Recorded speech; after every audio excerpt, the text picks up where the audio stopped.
All right, what's up, everyone? I am late. I'm late because I fell behind on my classes and my meetings. They got backed up, so apologize for the delay. But I think we're good to go with audio. You can hear me and video. And now let me just try switching over. Yes, and the screens, and we're good. Oh my God. Okay. I've been having a bit of a frenetic day, going from appointment to appointment. And this is, I think, is this the last one for today? No, not the last one for today. Long day for me today. So a little frazzled right now, but please forgive the energy, the semi psychotic energy. So let me let me gather myself and fix this text first of all that's sticking out, which says, I guess the last time I did a stream was for November.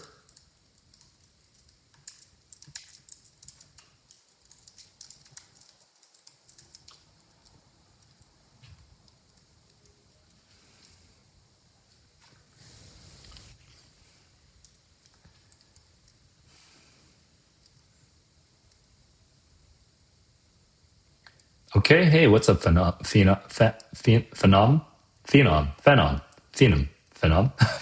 whatever. Okay. What's up? Welcome to the stream. I'm still kind of doing some minor setup, but just come at me. What's on your mind?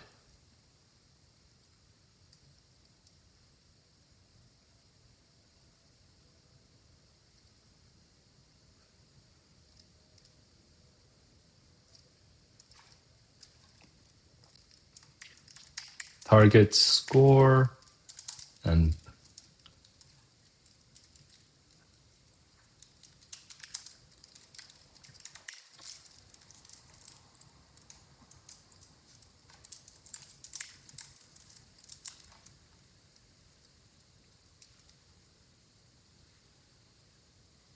what's up, Ed? Can't read it right now because I'm too zoomed out. Okay. What's up, Bets?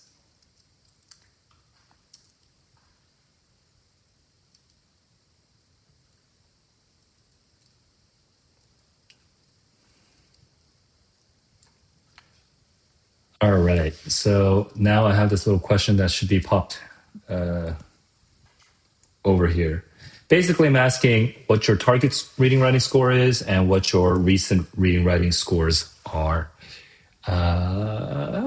And I think we're good, right? We have some people here today. So, hey, say hi if you're here and let me know what you're aiming for.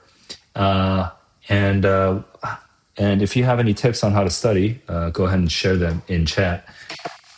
For now, I'll just start with Phenom, which is who is targeting 750. All right. Now I'm catching my breath because I had just this most insane afternoon and morning. I've been just busy all day today. So let's go. You know what? I forgot one other thing, which is I usually make a quick announcement.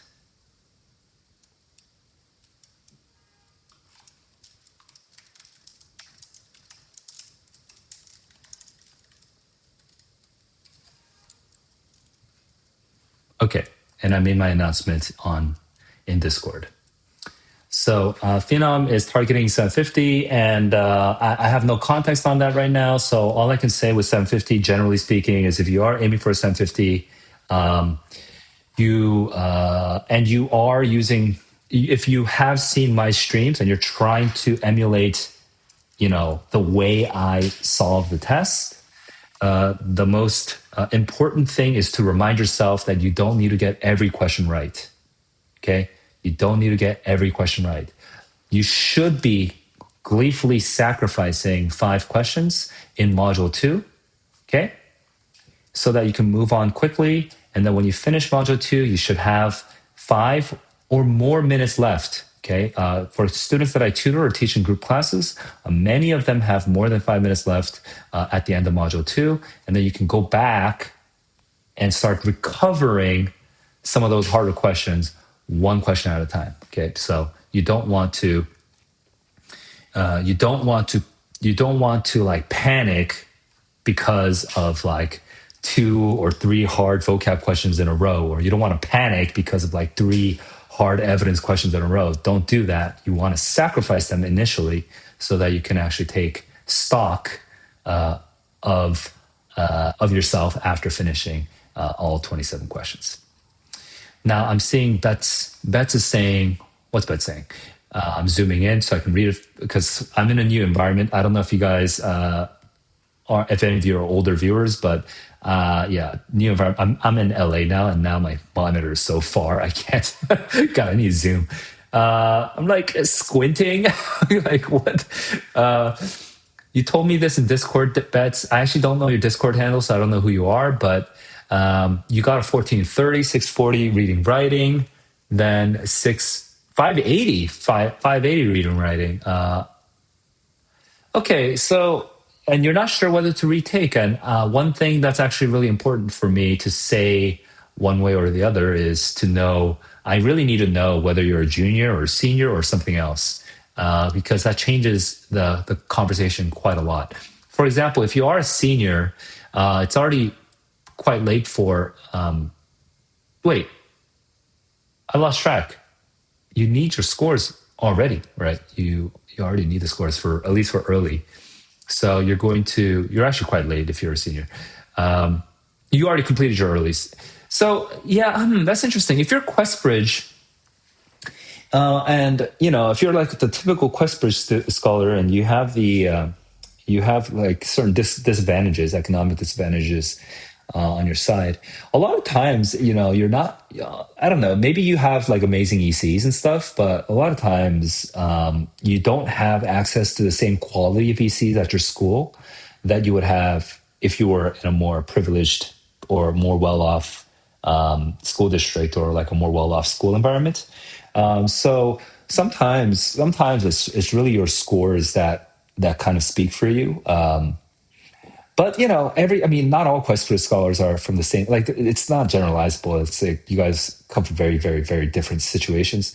I would say, you have to. It's really hard to make a black and white answer. Like, it's so contextual. Like, how strong are your ECs? How strong is your school? How many? I'm going to give a fake name to your dream school. Let's say your dream school's name is Yarvard.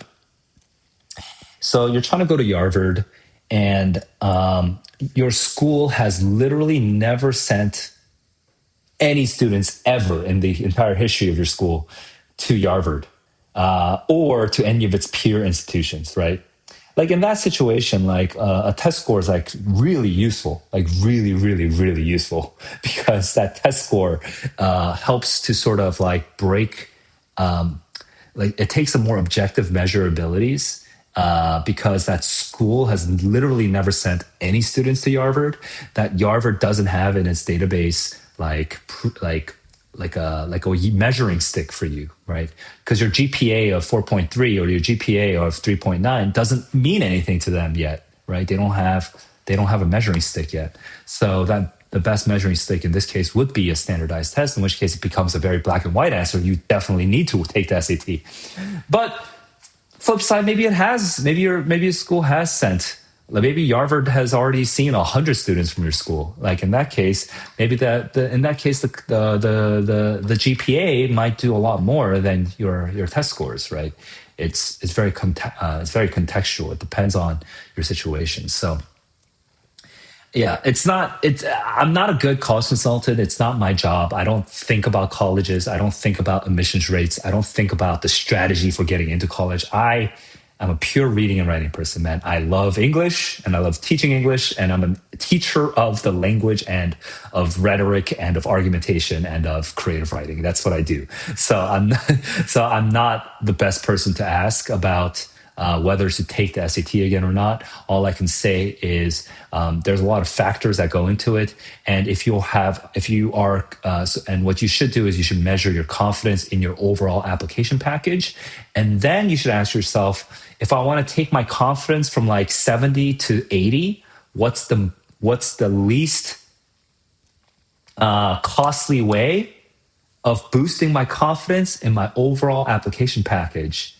And if the SAT is the least costly way of boosting your overall confidence in your overall application, then yeah, go ahead and take the SAT.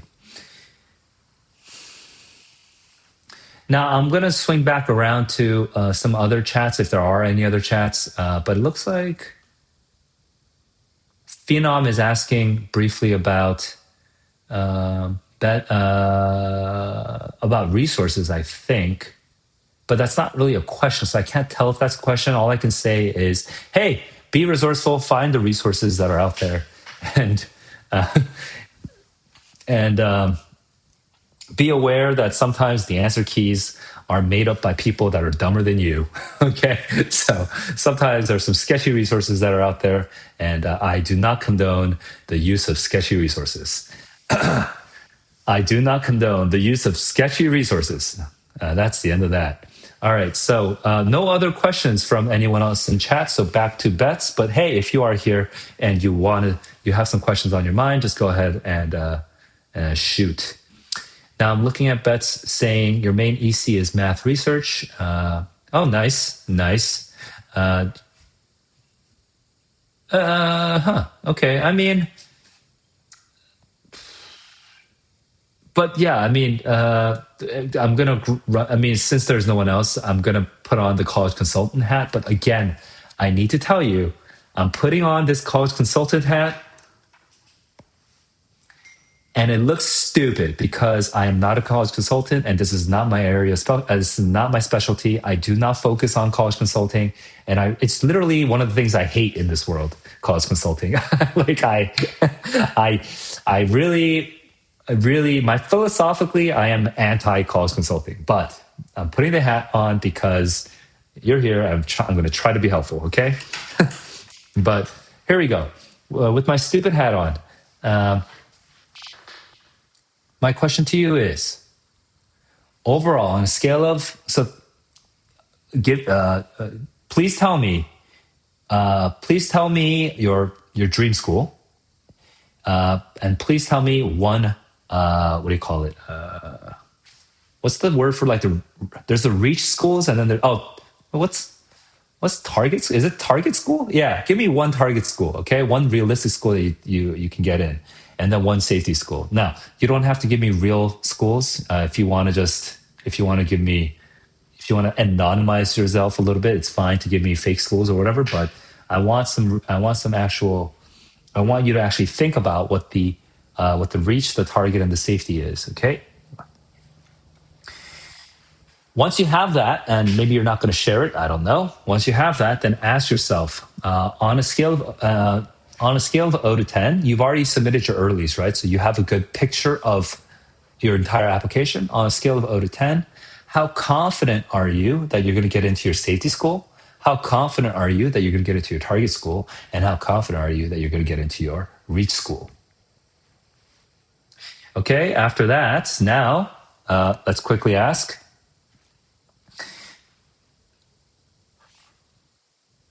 whatever your score is, okay, for your reach school, let's call that score N out of 10, okay?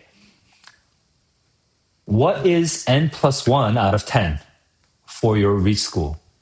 Okay, so I actually see your real school. I actually see your actual numbers, your actual names. So you got Dartmouth. So for Dartmouth, what's your current confidence that with your existing application portfolio, like including your extracurriculars, your GPA, your recommendations, your whatever, your interview, if you had an interview, right, and everything, what's your current confidence out of 10 that you're going to get in, right? Now let's add let's add 1 to that number. So if your current confidence, for example, like a 6 out of 10, and we're imagining the number 7 now, okay? What do you have to do to get it? 1 out of 10. Well, that's really low. I think you're reaching too far for your reschool. Okay. Actually, if it's that low, then actually 6 is way too high for reschool. But if it's 1 out of 10 is way too low, then I would actually want to focus on more on something that feels less like a purely theoretical exercise. So I would start with Brandeis. With Brandeis, what would be your confidence you can get to Brandeis?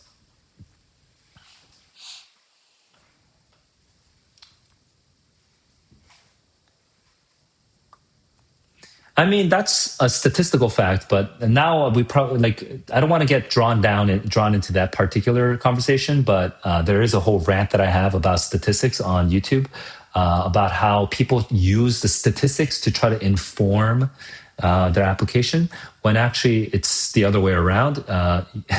Being an awesome person changes the statistics. I have a whole rant about this. So we're going to pause that conversation, okay? But if you have a 6 out of 10 for Brandeis, then I would say, now let's imagine having a second shot at Brandeis, and let's imagine having a 8 out of 10 on for Brandeis. Now, what do you need to do? What does your life how does your life need to change to be 8 out of 10 on Brandeis, right? What did you have to do differently? What can you do differently starting now to get an 8 out of 10 confidence for Brandeis? Now, if we fast forward this whole conversation, then I would be like, blah, blah, blah, blah, blah, blah. And then you make a big list, right, of like all the things that you could have done differently or all the things you could do differently starting now until December, right? And we make this big old list. And then I would ask you, okay, do you see the SAT in there somewhere? And if you do see the SAT in there somewhere, then now we get into a sort of gray area conversation. Like, okay, how, in terms of the overall priority out of this whole list, like what is the ranking of the SAT in terms of cost of time and effort? And in terms of the amount of impact it will actually have on your application. And then we'd make that decision based on that. So you can do that kind of on your own. We don't have to do that here publicly. Pausing really quickly. If there's any other viewers here, you are welcome to ask me questions in the chat. You don't have to wait until I'm done talking. Okay, now going back to you, Bets, and that's basically the exercise we would do. And then because I don't really have the expertise to tell you, for Brandeis specifically, what you need to do for your thing, let me just say 680 and 5.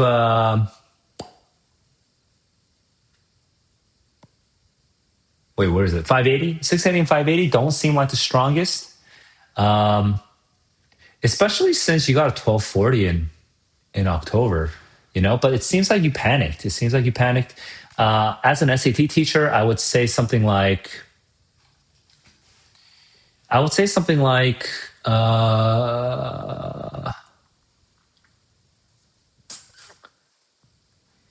if your math is your strength, I mean, I would say that if you have already spent a lot of time studying for the SAT, okay, and your and even though you spent a lot of time studying for the SAT, your score range is prone to wild swings like 1430 to 1240.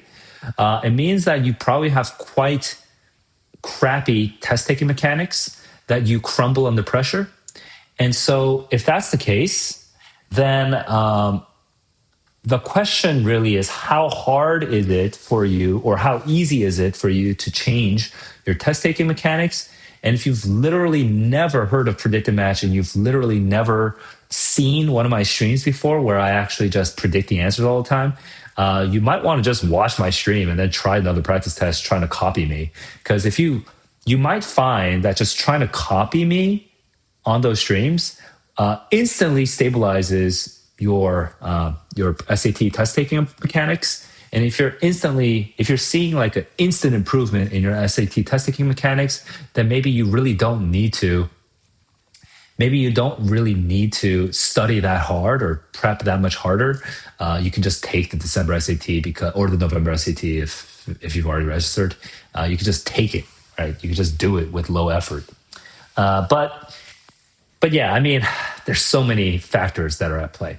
Now I'm seeing Phenom. Phenom is saying, "What's my strategy for part function overall structure questions?" My strategy. That's funny. You. I was actually just talking about this in a stream for my course enrollees. Which, by the way, I actually forgot to have this on. Right now we have 48 course enrollees, and you can be 49 if you want.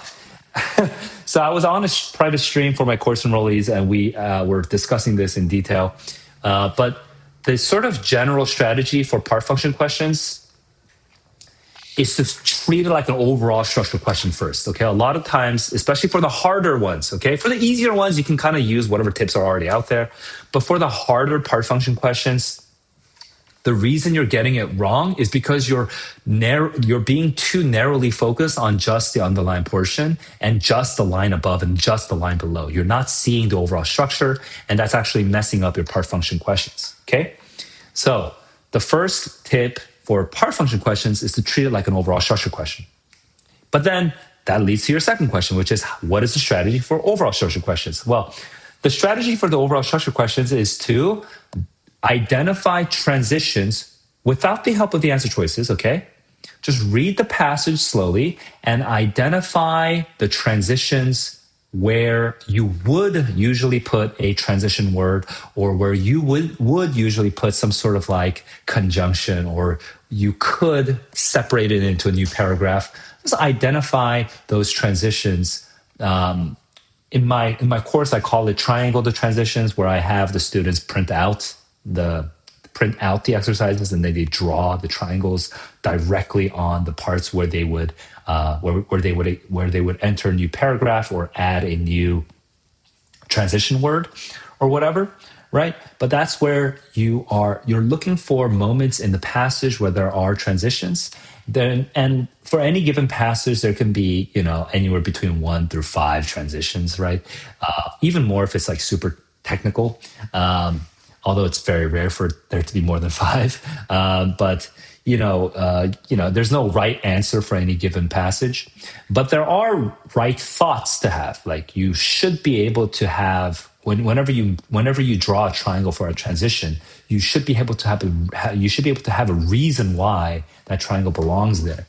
And once you start getting into the habit of looking for transitions, then the second thing to do is you start to reutilizing some of the verbs that the College Board loves to use. So what you need to do is you need to go through all the overall structure questions, all the main purpose questions, and all the part function questions. And you need to notice what verbs the College Board loves to use for those questions. One more time. I'm going to say this again. The second thing you're going to do is you're going to go back over all the past overall structure questions, part function questions, and main purpose questions. And you're going to look at all those answer choices, and you're going to identify the verbs that the College Board loves to use. What are some verbs? Some verbs are support, illustrate, argue, posit, present. What are some verbs the College Board doesn't use? Transitions, concludes, introduce. Introduces does get used, but not in the way that I meant it in this way. The College Board doesn't use those verbs. Okay, so what are the verbs that the College Board loves to use? Describes. I don't know, concedes, right? And then some of the more rare ones like rebuts, right? So you gotta learn those verbs. You gotta make a list of those verbs, and then you need to start trying to use those verbs in your predictions. And by doing that, you're gonna find that you can actually predict overall structure, part function, and main purpose questions fairly easily, actually. Okay. And this is directly connected to your ability to predict transition questions, the however questions, the nevertheless, the therefore questions. Even though the prediction mechanism, like the way that you're predicting, is different, they're kind of like two flip sides of the same coin. Okay, if you can predict a however in the transition questions, then you can certainly predict a part function question where it says, to refute a previous argument, right?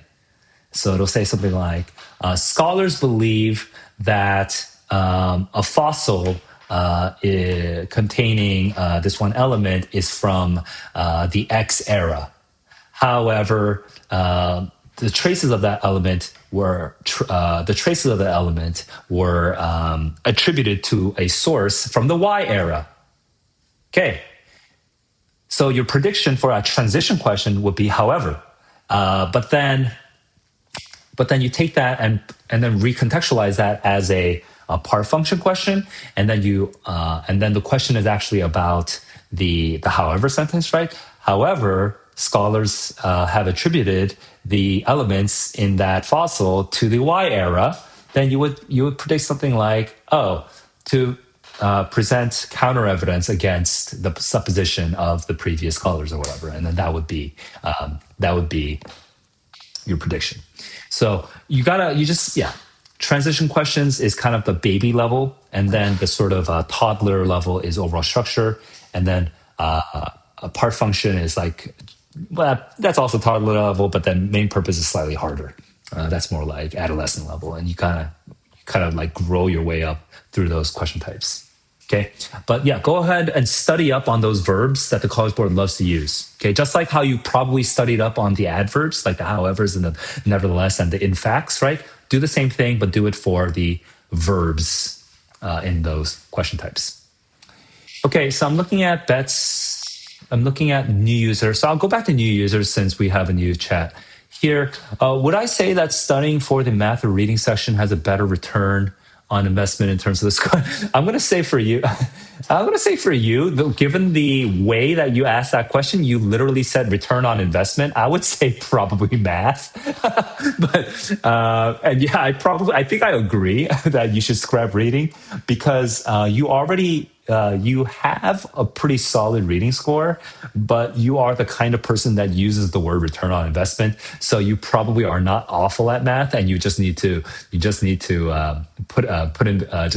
grind out a couple more questions and learn a couple more concepts, and then you could try to push that over a 700, and then you get your nice 1400 or whatever. That's kind of like my instinct, my reaction, my instinctive reaction. Obviously, my assumptions about you may be wrong. And so if my assumptions about you are wrong, then my conclusion about you is also going to be wrong. But my just based on what little I know about you, I would say probably yes is the answer. Probably yes.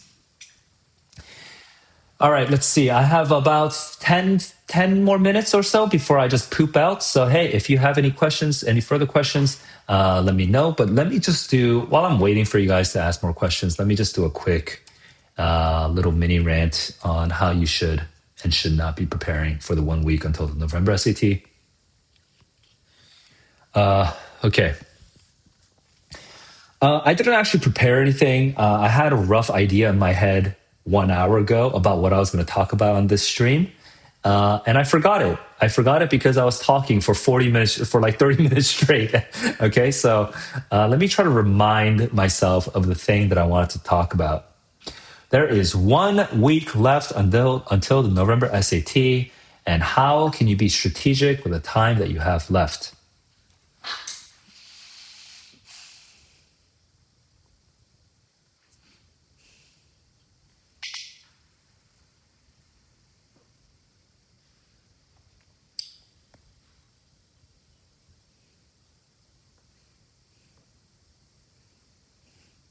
Okay, so I'm realizing I'm actually really exhausted today. So I'm probably gonna do a simpler version of what I was gonna say, but here we go.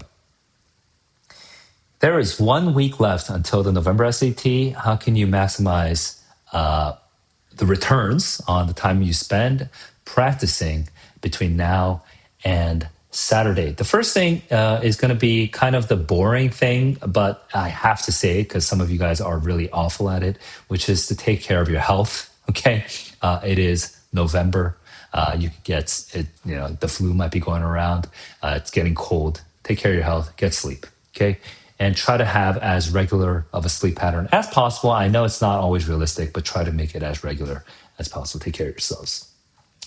Now, assuming that you're not crumbling, that you're not falling apart right now, let's move on to the actual study habits. Between now and the November SAT, you're actually not going to get a lot of chances to do a full sit down because Wait, let me double check my American holiday calendar. Yep, there are no holidays between now and the November SAT, so you're not going to have a day off to do the full, like to do a full sit down. Okay, so you got to keep it light and easy, easy enough to squeeze between all your school commitments, right? But simultaneously, you need to make whatever you do, you need to make it such that it doesn't harm your confidence going forward. Okay. So, what are some examples of things you could do to harm your confidence? You could force yourself when you are extremely tired to do a full practice test, like 2 hours and 20 minutes or whatever. Okay, why would that harm your confidence? It would harm your confidence because you're going to get a score that doesn't look good or feel good because not because you can't do it, it's because you did it at a time when you were exhausted, sleepy, and your thoughts were loopy and you were just not on it. And nevertheless, you force yourself to do the practice test and then you're going to get a shit practice test result and you're going to harm your confidence. Okay? That's not a good way. That's not a good way of preparing between now and Saturday. So, what would be the opposite? What would be the flip of that? The flip of that would be to kind of remind yourself that you're probably that whatever like this past weekend, the way that you studied, the way that you, I'm hoping that you, I'm hoping you guys took a full practice test sometime, or at least a full section at least, like reading, writing, or math over the weekend. You're gonna just kind of you're gonna kind of just take that practice test and you're going to just commit mentally to solving the November SAT in the same way that you solved yesterday's practice test. I want you to clear that out of the way because if you kind of leave this open ended, like, oh, am I going to start from question 15 and then go to 27 and then 1 to 14? Am I going to do that or am I not going to do that? And you're like, you leave that stuff open ended before the November SAT. What's going to happen is that when test day comes, you're not going to be chill. You're not going to be calm. You're not going to be cool, measured, rational, composed. You're going to be panicky. And in that moment of panic, you're going to keep doubting yourself. Oh, should I jump? Should I not? And then you're going to make a decision in real time. It's like, I'm not going to jump. And then you're going to go to like number one. And then when you're at number three, you're like, oh, crap. These three questions are like really hard. So then I'm going to jump. And then you jump to 15 from third. It becomes a complete mess, right? So whatever it is that you did this past weekend, or maybe the last weekend, whichever way you did it, okay, whichever way you did it that felt good, just commit to it, okay. Just put that to bed. We're not going to agonize about it anymore. The way that you've been solving it, that's the way you're going to solve it on Saturday, okay. Because once you have that uncertainty removed, the likelihood of you panicking is going to go way down. Whereas if you want to increase the likelihood of panicking, you can just keep a bunch of open questions in your head and then just go into the go into the November SAT with no plan whatsoever. Okay, then you're gonna increase the likelihood of you panicking. Now, did I actually mix my sequence up? I did mix my sequence up because I didn't really answer the previous question that I was trying to answer, which is. What do you do instead of forcing yourself to take a full practice test under suboptimal conditions? Just do smaller chunks, okay? Maybe spend one day brushing up on your strategy for word and context questions. Spend another day brushing up on drilling yourself on like part function, like the craft and structure questions that are not word and context, like the part function, the main idea. Sorry, the part function, the main purpose, and the overall structure questions. Spend another day just focusing on evidence questions, but just keep it light and keep it manageable and keep it kind of extensible. Where maybe something comes up at school, so you can't do a full 2 hours, or you can't do a full 1 hour, so you have to do only 30 minutes. But just then do 30 minutes, okay? Don't stress yourself out, but keep yourself warm. Keep yourself warmed up. Keep yourself on your toes, and like treat it like batting practice, or treat it like scales. You're just doing some scales every day. You're just doing some batting practice every day. That's all it is, okay? So that's to wrap up my answer to that previous question. And then we talked about the strategy. We talked about how you're just committing to the best strategy you've used so far. You're not going to invent a new strategy on Saturday. And then, and then,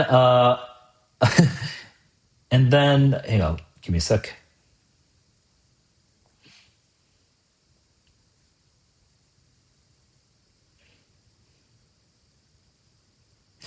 And then the last thing is mentality. When it comes to the Saturday test, okay, you're going to have a score that you want.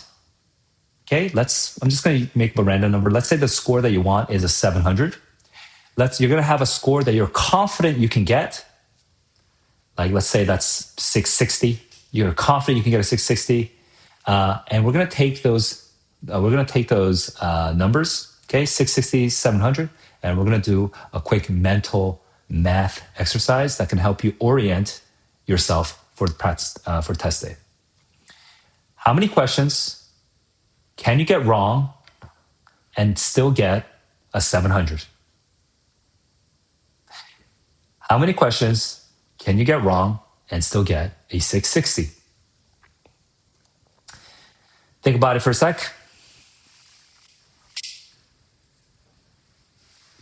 Type it if you want.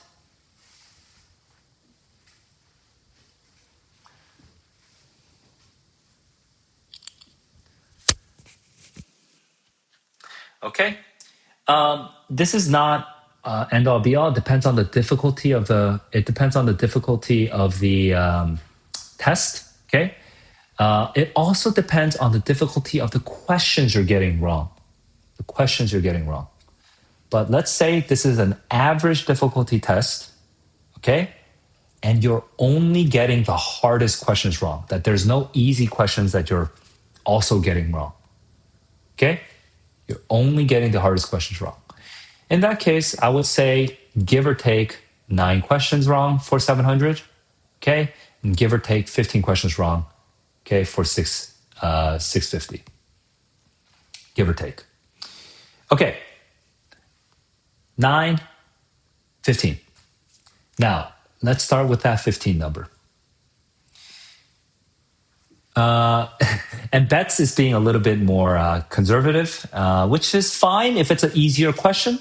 Sorry, those conservative numbers are fine if it is an easier practice test. Practice test. If it's an easier test, or if you are prone to making silly errors on easier questions.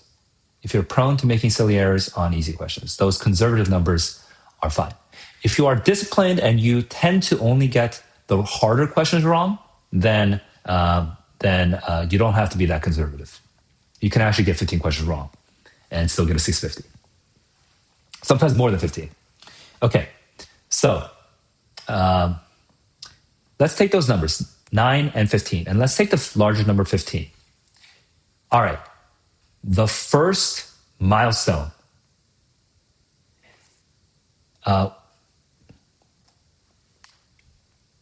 Okay, no, let me rephrase this. Mentally speaking, when you are arriving at the test center Saturday morning, you should not be thinking what number. You should not be thinking 700. That is a useless number. It's going to make you more nervous and less confident. Okay? You should not be thinking 700. You should also not be thinking which number? You should not be thinking 650. Okay? What number should you be thinking? You should be thinking 15. And specifically, you should be thinking there are, what's 54 minus 15? Hang on. So if we have 15 questions wrong, okay, and still get 650, how does that distribute in modules 1 and 2? For example, does it distribute 50-50? Is it 7 questions wrong and 8 questions wrong? False. It is not 7 and 8. It's closer to what? It's closer to something like 3 and 12. Okay? 3 and 12. So if you get 3 questions wrong on Module 1 and 12 questions wrong in Module 2, how many questions did you get right in Modules 1 and 2? You got 24 and 15. Oh, sorry. Is that correct? Yeah, 15. 24 and 15. So those are actually the numbers that you should be thinking when you're arriving at the test center. Not 700, you're thinking 24 and 15. Why? Because when you aim down, okay? When you aim down, you can actually hit the target better. And then using recoil, you might be able to get a headshot as well. Let me break this metaphor down. So you're aiming down, you're aiming at 24 and 15. And what you really, really want to do on your first pass through in Module 1 is you want to hit 24 questions where you're absolutely sure that they're correct. Okay? And maybe 3 questions where, maybe you're sacrificing them. But you want to have 24 questions that you're absolutely sure that they're correct. And how are you going to be absolutely sure? You might know the techniques, you might not know the techniques, but you have to find textual evidence and all that stuff. And you have to check the grammar and all that stuff. Those are techniques you have to use to be absolutely sure you got 24 out of 27. That's aiming for the body, that's aiming low. And then what's the recoil? Then you take the remaining 3 in Module 1, and then if you have extra time, you try to get those bonus points. Okay? Maybe you get 1 extra bonus point. Now you have 25 out of 27. Okay? And we're already above we're already scratching your way. We're already inching your way towards your target score 700. Maybe you get 2 out of those 3. Okay? And we're inching your way towards that 700. Then in Module 2, 15 out of 27, dude. That's it. How much better does that feel? 15 out of 27. That's milestone number 1. Okay? We really need to get that milestone. So, milestone number 1, we're aiming low. We're trying to hit 15 out of 27. What is that? Literally, you can skip so many hard questions, 15 out of 27.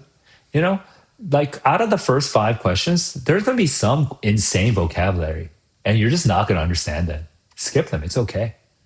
Skip them. Because they're just not going to be your 15 out of 27, right?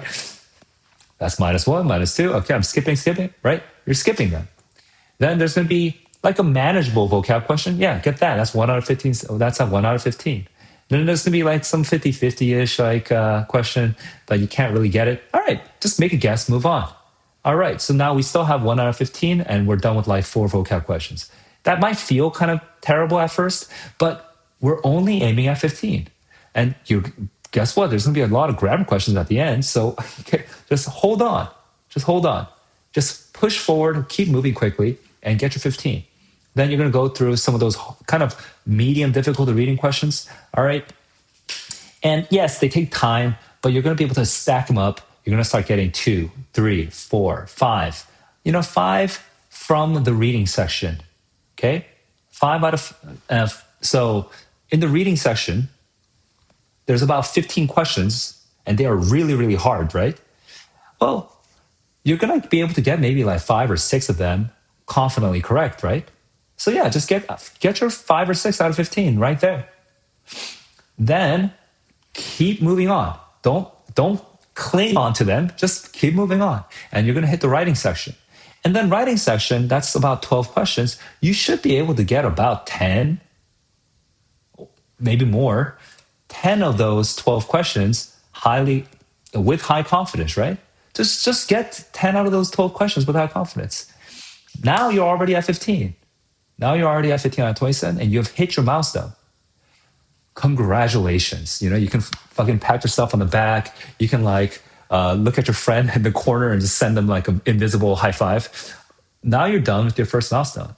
But because you were intentionally aiming down, what do you think is going to happen to your time? When you look at your timer, what do you think your timer is going to read? When you're aiming down, your timer is actually going to read higher. Instead of having only 30 seconds left or only 2 minutes left, you're going to have 4 minutes left or 5 minutes left. A lot of my students have more than 5 minutes left. Okay? A lot of my students have more than 5 minutes left. in Module 2. And actually, counterintuitively, it's people who are scoring at 650 that have way more than 5 minutes left. The people who are scoring 650, because I aggressively drill them to just move on, they oftentimes have like 8, 9, 10 minutes left. So then you actually are aiming low, low, low, low, low, okay? And then what happens is you actually have a bunch of time left. So because you have way more time left than what you normally have, what do? You got your first milestone. Now your second milestone is then crawl back. Wait, hang on. I'm mixing my metaphors right now, which is messing me up. But you want to inch closer and closer to 700, one question at a time. So you're not trying to solve all 12 of the questions. That's insane. You're actually just going to prioritize like 2 or 3 more of those questions. And you're just going to try to get them from like low confidence to high confidence that you got them correct. And you just want to inch by inch, question by question, just recover one question at a time. And then with those 4 or 5 minutes that you had extra, you're trying to recover 3 questions. So if you recover 3 questions in module 2 and maybe recover 2 questions in module 1, you're actually already at your 700. Or at least very close to your 700, right? But if you think about it that way, where you're aiming low, okay, you can actually use the recoil to get that headshot. If you're aiming at the 650 and you want to hit that milestone first, then you're going to actually end up with enough time. And with that recoil, you can actually, if you're very targeted and you're trying to aim at the easier questions that you can recover, you actually can crawl your way up to a 700. Okay, and that's the mentality that you should have when you're going into the test. You're not trying to get every single question right. You're trying to aim low and then recoil for a headshot. Control the recoil for the headshot. Okay, so that is my prepared rant. Let me quickly answer. I won't be able to do long answers, but I'm just going to quickly just mention, do one-off answers for the remaining questions in the chat, and then I'm going to go. So here we go. How do you optimize your test taking skills? Why do you panic? You're panicking because you're trying to bite more than you're chewing. More than you can chew. You're panicking because you're not moving on quickly enough from questions, and you're lingering on them. You're like, I have to get this one right. But as long as you're aiming low and you're controlling your recoil, you actually won't panic. You won't panic because you're aiming low and then you're inching, your way to your target score. What do you do for support versus weakened hypothesis questions? So those are the evidence questions. For the evidence questions, the most important thing is to laser pinpoint the claim itself. Okay, once you have the claim, then you break the claim into parts, okay? And then you try to make connections from the text to the parts of the claim. So let me give you a claim, okay, or a hypothesis. I say claim because the claim is the most general word, but claim could be a hypothesis, it could be argument, it could be statement, it could be supposition, it could be there's many different words. But hypothesis is a type of claim that comes out in the evidence questions. Okay, so what do you do? So let me say that again. You identify the claim, you break the claim into parts, and then you try to make connections with the text, and then you look at the answer choices. If you do it that way, you're going to have a much higher chance of getting those correct. You might not that's very general advice. So this general advice might not help you for the super uber hard ones, but it should at least help you structure your approach to maybe the 650 level to the 730 level questions that are in the evidence type. Okay.